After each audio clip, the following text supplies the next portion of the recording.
Hi, Sarah Schlichter here, registered dietitian specializing in family nutrition. And today I wanted to share some high protein foods for toddlers and kids. So generally speaking, most kids are getting enough carbohydrates. Those come from fruits, pouches, sugary things, crackers, pastries, breads, things like that. But protein can be a little tricky, especially if you have toddlers or kids who are sensitive to textures of meat or just don't prefer those foods. Protein is generally harder among many of the clients I work with. So I wanted to share some of our favorite protein-rich snacks. Sometimes I'll throw these in the lunchbox. Usually they are on our snack plate at home. Because since I mentioned protein is harder to get in, that's a nutrient that we want to focus on. So for adults, we know protein helps with like muscle building, growth, it helps with immunity and things like that. And while it does play those same role in kids, one of the main reasons that I like to promote it for kids is because it helps keep them fuller for longer. So if you're someone who's used to kids running into the kitchen constantly for snacks, asking for another snack, saying, "Mom, I'm hungry," maybe they need more protein. Protein also helps with balancing blood sugar, which has many positive effects for wellness and overall health, and again, can just help keep them fuller for longer. So, without further ado, in no particular order, here are some great sources of protein that you can start offering to kids. Eggs, hard-boiled eggs, cooked eggs, great, 6 to 7 grams per egg. There are so many different bars on the market and a lot are marketed towards kids. However, you do want to look at the protein content because most of them are high in sugar and low in protein. These Z-bars, they're actually a specific Z-bar with protein, not just the normal Z-bars. They have 5 grams of protein per bar with 8 grams of sugar. So I usually aim for 4 to 5 grams or more. That's a great option for kids.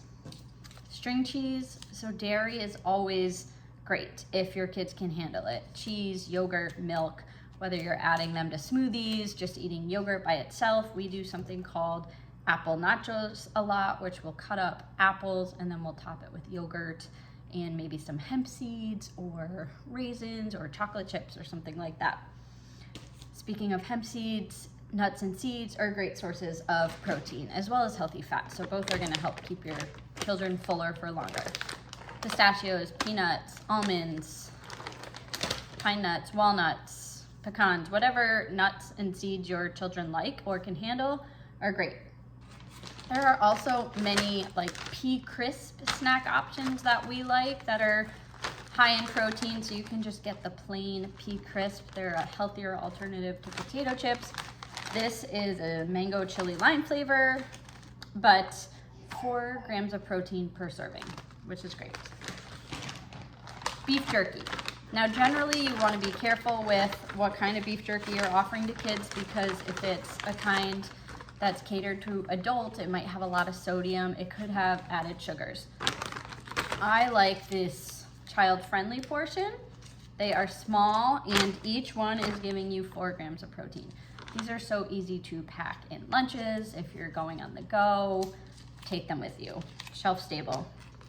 I would say just make sure your child is at a place where they can handle a jerky texture in their mouth and you don't worry about choking. So this may be age dependent.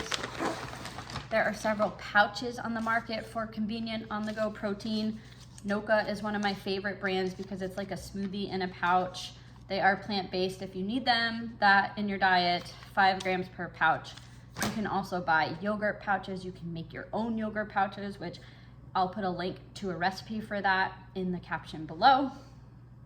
And grains, don't forget about whole grains. So sandwiches are great, especially if they're providing protein too. So Dave's Killer Bread, each slice provides 4 grams of protein. So if you're having a sandwich with 2 slices of bread, that's already 8 grams of protein. So even if they're not touching the deli meat on the sandwich, at least if they're eating the bread, we're getting some protein.